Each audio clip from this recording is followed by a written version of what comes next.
Hello, I'm Kads and welcome to today's video. So today we're going to be discussing the latest challenge tournament in the game, the Corrupted Dragon Tournament, which surprisingly I don't have a record of doing in the past. So this might be a unique one for me, but nonetheless, let's discuss this tournament here. Unfortunately, unlike the last one for Corrupted Spider, there is no void shard up for grabs here on the rewards on the right hand side. And despite the fact that there is a summon pool going on right now, there is no free prism shard from this event. It is just some essence, some extract or whatever, and Titan event points. So on one hand, I anticipate that this event is not going to be that popular just because you only have to go out to 1500, so there's not really an incentive to max it all the way out. But on the other hand, there is a 3x drop fever for speed gear in the Dungeons layer, so people might be wanting to run that. And if you can just put together a team that is with the Corrupted Alliance, that being Demon Spawn, Undead Horde, Dark Elves, and Night Revenants, then you might as well use that team to farm the Dragon's Lair instead. So as always, be sure to check your group and see how competitive it is. In my case, you can see that our topper is well beyond 3,000 points on the first day, so I'm definitely not going to fight that guy off. But more importantly, I only need 1,500 points, so that's where I'm going to focus my energy because there are other events and tournaments that I need to be working on as well. Hopping over to the dungeon itself, let's talk about the best stages to farm. Similar to the Spider's Den, Dragon's Lair can be relatively easy to do on hard mode, so I do have a team to showcase for that. But if you can't do anything on hard mode, don't worry. For the purposes of a temporary tournament like this, running normal mode is a-okay, but stage 10 of hard mode will give you the best quality gear overall. And then when it comes to normal mode, stage 25 is the functional equivalent of the best gear for normal mode. Stage 20 is still a good shot because it is the most efficient stage in terms of points per energy for a tournament like this or Dungeon Divers events. And if all else fails or you're still progressing through the mid game, then stage 16 works as Void Affinity, so it's a little bit easier to do and you still have a chance to get 6-star gear. So diving into the showcases here, the first team I have to show you is a stage 25 team that is mostly epics and one free champion that you'll get eventually from Hydra Clan boss Mithrala Lifebane. Of course, poisons is one of the best ways to deal with the dragon boss, so we do have a poisoner and Mithrala from our A1, but also Dark Kael, who you can all get for free from the Doom Tower eventually. And then we have some wave clearing champions, a debuffer in Thylesia, AoE decreased defense, and then AoE DPS in Magnar. And then we just have some protection from Volgoth in case we take any damage from the wave. So let's go ahead and see this team in action. In terms of the AI overrides, I do have a lot of opener don't use on a good amount of the champions. Dark Kael, the A2 AoE decreased attack, opener don't use. Thylesia, my standard debuffer setup. The decreased defense AoE is opener don't use. Mithrala, I think opener don't use on her AoE Hex just because I want to preserve that potential for CC between the waves. Volgoth also has opener don't use on the AoE Provoke just because we really realistically only need one turn of it. So lots of that going on. Magnar is free to do whatever he needs just because he's our primary nuker for the waves and a little bit of counter synergy with the petrification because he does a little bit less damage. But nonetheless, eventually we'll get through the waves. I think it takes somewhere around a minute or so to get through the first wave, give or take. Kind of depends. Just a little bit of bad RNG. He must have got a cycle of revenge proc or cycle of violence proc there, and it reduced the cooldown of the AoE smack. Usually it comes back after they're de-petrified, so to speak, but oh well. Yeah, over a minute for the first wave, and I'll come back to you on wave 2. So here we are on wave 2, rinse and repeat, same thing with the opener don't use, and then I guess I'll start talking about once we get to the boss. I do have Dark Kael's poison ability turned off for the waves, don't really need it. It could help a little bit with DPS, but I want to make sure that he has it available once we get to the boss.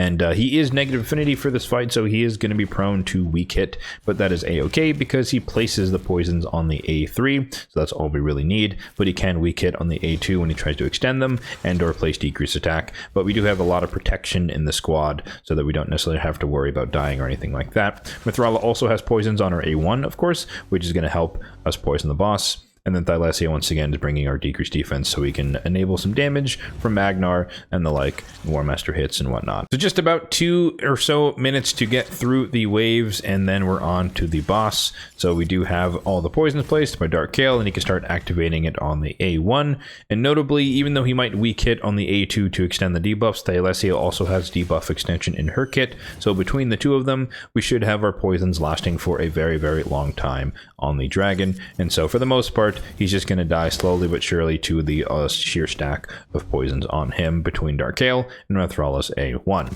We're not really that worried about dying, one, because we do have Decrease Attack that is on there for now for 6 turns now.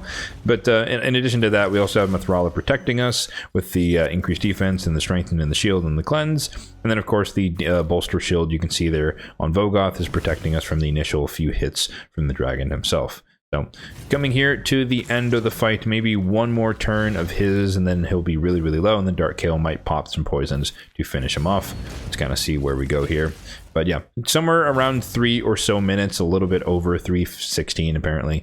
And yeah, that's about how long it takes for this team. It's not the fastest team in the world because it is mostly epics and a free champion in Mithrala, but nonetheless, it gets the job done. And then for the team that I will be running, you can see it here, which is essentially my like original dragon team, which is up here. You got Theodore, Tomb Lord, Battle Khazar, Dark Kale, and Stultus Dragonbane. So the only person who does not qualify within the restrictions is Stultus, so we took him out, and I threw in Calvalax. So we have poisons, poisons, poisons, poisons, and poisons. So 5 poisoners on the team. Don't worry, they're not stacking all their abilities necessarily at the same time. They're kind of spreading it out across the waves. But yeah, basically the exact same team that I'm used to running with a little bit of a tweak. But let's go ahead and see this team in action as well. If only I had a certain dark elf who could just pop all these poisons. Gosh, that would be so amazing and so much faster, but I digress. But yeah, we essentially just put out a bunch of poisons. Theodore activates them, and then if and when they start to get a turn, they just die because they're stacked out on poisons and they're brought below half health at this point, so the poisons are enough to kill them off. So boom, boom, boom, boom. 25 seconds, wave 1 complete. Wave 2 is going to be a little bit slower because we don't have all of our abilities back off cooldown, but we do have them stacked out with poisons once again, and as long as we can get an activation from Theodore before they get their turn, they're basically good as dead, just because again they're literally maxed out with poisons. So yeah, about a minute or so to get to the boss, and then it should take about 30 seconds or so to kill the boss depending on RNG. So here we go to the boss. More poisons, a little bit of debuff protection from Tomb Lord, poisons, and then Calvalax can extend them, which is nice on the A1. More poisons, and in this case doesn't really matter. We don't really have much healing outside of Battle Khazar, so if people happen to die, Calvalax happens to die, Tomb Lord, Dark Kale, it doesn't really matter because Battle Khazar and Theodore are tanky enough, and I'll show the builds later on. They're tanky enough to survive the rest of the fight, and plus by the time that those 3, if they die at all, have died, they've placed a lot of poisons between them,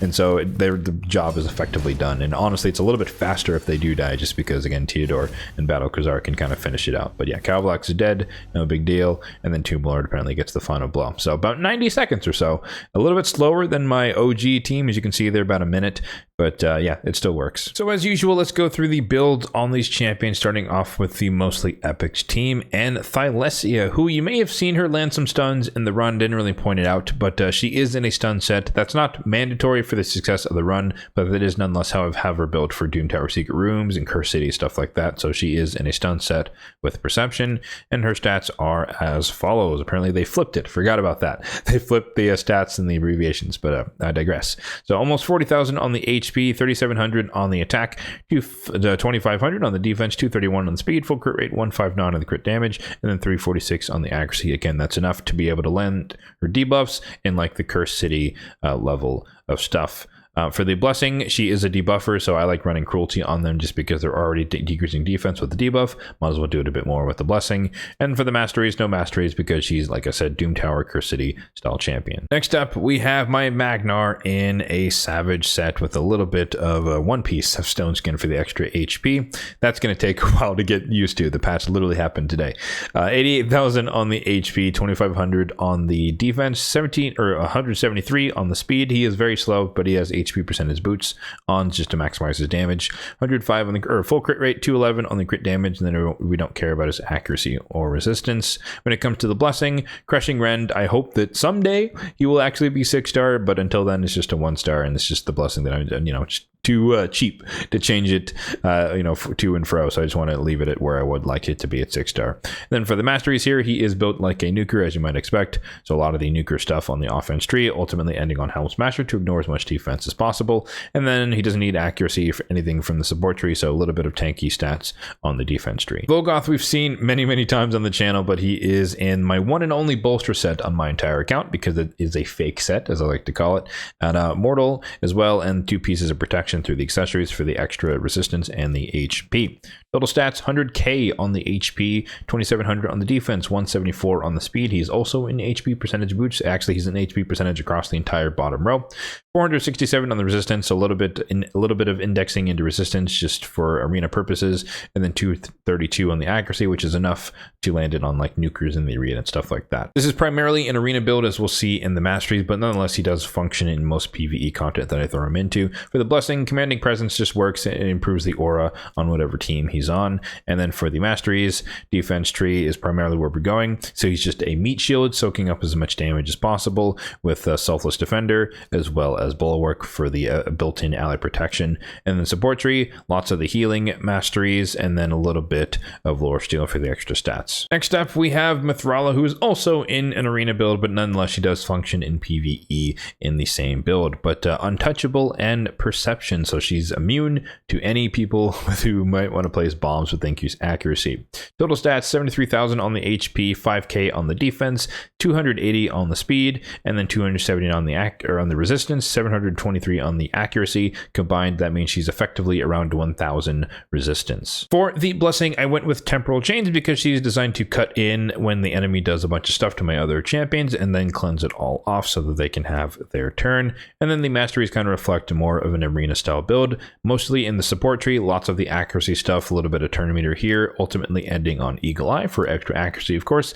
And then the defense tree, we're making this little hook shape here, mainly going through solidarity for the extra resistance for each buff. So she's increasing her resistance just by placing more buffs, and she does have a lot of those. And then of course ending on retribution for the counterattacks, because the poisons can be very clutch in a lot of fights. Dark Kale, it made his feature on both of the teams, and he is in a relentless set with some retaliation. So very unique build that is specifically designed for my dragon team. So every once in a while he can counterattack and just pop some poisons prematurely. So total stats, 53,000 on the HP, 2500 on the defense, 242 on the speed, full crit rate. And again, that's to extend the debuffs on the A2. And then accuracy 352, which is enough to land his stuff on hard mode dungeons. For the blessing on him, I also went with cruelty just because he does have a triple hitter on the A1. And so once he starts spamming his A1 into the boss, he can quickly stack up the cruelty blessing effect. And then for the masteries, standard debuffer stuff, hugging the right-hand side of the support tree, ending on Sniper and Master Hexer. And then the offense tree, mostly hugging the left-hand side, but making sure to bank over to Giant Slayer because he does have a triple hitter on his A1, as I mentioned. Tomb Lord is next, who's in a very basic build, Perception and Immortal, with some Blood Shield for Scarab King. Total stats, 65,000 on the HP, almost 3,500 on the attack, 2,200 on the defense, 272 on the speed, full crit rate, 129 on the crit damage, and 382 on the accuracy, which is a bit overkill, but nonetheless enough to land his debuffs in Doom Tower Hard as well as the hard mode dungeons. And then the blessing, this is optimized for Fire Knight Hard, where he has Phantom Touch, so the little bit of chance to get extra pips into the shield. And then for the masteries, fairly similar to Dark Kale, but standard debuffer stuff, mostly on the right hand side of the support tree, but ultimately getting Cycle of Magic because he does have a 4-turn cooldown on his A3, so every once in a while it can be a 3-turn cooldown. And then a similar shape on the offense tree, we're kind of making a crescent moon starting on the left hand side but banking back over to Giant Slayer for the same reason, triple hitter on the A1. Next up we have Bad El Khazar, who's in a very specific dragon build with Stalwart and Perception, although I feel like changing that in the future because sometimes he gets very low HP, but I digress. 78,000 on the HP, 3,200 on the defense, 259 on the speed, 451 on the resistance, so he can resist everything from the dragon, and then 378 accuracy, so he can still land his poisons against the dragon. For the blessing on Battle, I actually went with one of the newer ones with Noresh because it improves the value of the heal from his continuous heals, and so he just is a better healer. whenever he gets the chance. And then for the masteries, fairly unique, but the support tree, kind of getting a little bit of the HP, some healing, as well as some of the turn meter stuff, because he is both a buffer and a debuffer on his one active skill. And then we wanted the split of lasting gifts to extend the continuous heals, and the master hexer to extend the poisons. And then I opted for eagle eye just to make sure I had enough accuracy to pull off the build. And then we're pairing that with a straight line down the defense tree, so a little bit of tankiness, ultimately ending on cycle of revenge to potentially get some turn meter cut in and do some more healing and cleansing and whatnot. Next up, we have Kalvalax, who's in a savage set with perception, and his total stats are as follows: 34,000 on the HP, 6.2k on the attack, 2,700 on the defense, 236 on the speed, full crit rate, 249 on the crit damage, and 381 on the accuracy. Once again, enough to land his debuffs against hard mode dungeons. For the blessing, this is optimized for the Spider's Den, as you may have seen in the last challenge tournament, but he has Hero Soul, more damage for each of the alive spiderlings, which just helps him hit the enemy max HP cap with all the poison stacked out on the A3. And then for the masteries, pretty standard stuff for an enemy max HP champion and a nuker in that regard as well. Offense tree, ultimately ending on flawless execution for the extra crit damage, and then fairly standard debuffer stuff on the right hand side, hugging the right hand side of the support tree. And last but not least, we have my Theodore in double perception and 2 pieces of stone skin. So he is in a high accuracy, high resistance build, just like Battle Khazar, so we can't take any poisons from the dragon, but also be able to land his poisons against said dragon.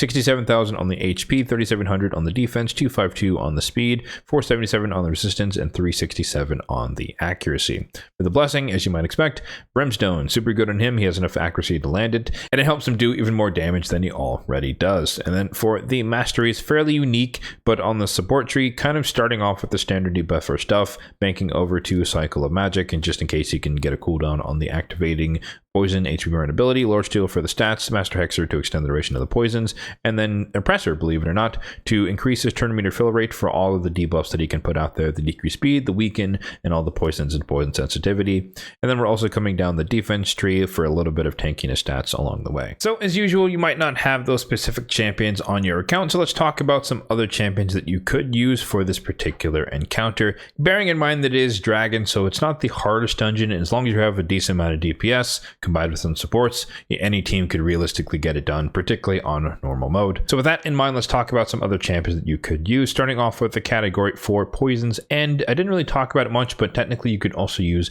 HP burn. So Demon Spawn, basically all the same champions that you could use in Spider. So Tyrant Ixelmore could work, Sissy of Limtum can work, Drexlar can be nice for the AoE provoke, but also the HP burn from his passive whenever the dragon attacks you or the waves attack you. For the epics, Akoth the Seared can do the same job, AoE HP burn for the waves. And honestly, Urtikata, I've wanted to use her for the longest time, and I just don't really have a purpose for her, but she does have this cool passive here where as long as there's a hex out there, anyone who lands a crit can place poisons on the target, which could be a very unique way to place poisons on the boss, absent of anyone else on your team that can actually place poisons. So I haven't used her, but she'd be pretty cool to use, I think, in theory. Undead Hordes, CKG, it has a AoE HP burn as well as AoE freeze, so it could be control / HP burn. Battle Khazar, we got to see in action. Nethrol can be fairly useful. He has a lot of poisons on his A1, so you can spam your A1 once you get to the dragon. Uros the Soul Cage, most well known for Scarab King, but nonetheless his passive can place some poisons back on the dragon. And then all the way down to the rares for good old Frozen Banshee. You know, if you're still progressing through the mid game, she's definitely going to be in your dragon team, and she will do a great job there. For the Dark Elves, of course, we have one of my dream girls, Xavia, who can place some poisons, but also activate them for super fast teams, despite the niche restrictions of this particular tournament. Mithrala, we got to see in action with poisons on our A1. Supreme Kale, if you happen to have him, can work with the irresistible triple AoE poison, which could be pretty fantastic. And then when it comes to the epics, you do have, of course, Dark Kale, who we got to see in action as well. With an honorable mention, of course, to everyone's favorite starter champion, Kale, who can be your early to mid game poison champion as well, alongside Frozen Banshee. For the Knights Rev, we saw Tomb Lord in action, as well as Theodore and Kalvalax. I'm very lucky to have all three of the best poisoners from this particular faction, but Walking Tomb Dragon could be AoE HP burn, irresistible if you wanted to run that in the Dragon's Lair as well. And then the next category is debuffers, which is a lot smaller. Demon Spawn, there's only one, and he's an epic. Gorlas Helma, AoE decrease defense. For Undead Hordes, there's also only one, and that would be Vlad the Nightborn, a previous fusion champion, but Void Legendary if you weren't playing back then. Thankfully, the Dark Elves has a lot more options, and so you do have Lydia, of course, the reward from Faction Wars. You have Ghostborn, who can place the irresistible AoE decrease defense. You have Marinix, who can place decrease defense and Hex.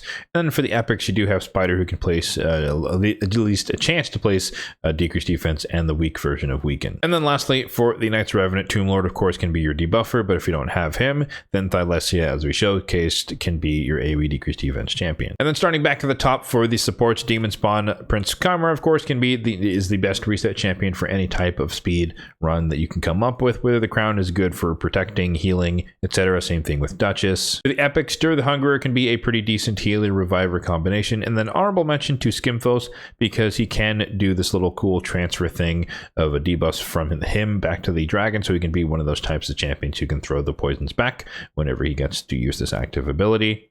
And then for the Undead Horde, Skartorsis, once again, can be your cleanser for your team, although he has some other buffs as well. Siphi, if you happen to have her, of course, block debuffs, ultimate protector. UDK, honorable mention, I know some people have run him in like toxic sets and stuff to solo the dragon, so that could definitely be a way to go for normal mode at least. And then for the epics, of course, I highlighted Vogoth, but you could also use Gorgrab if you do need another form of reviving and stuff for your squad. For the Dark Elves, you have Blind Seer if you happen to have her. It can be your AoE reviver with some block debuffs and a shield, so protecting you from the dragon once you get there.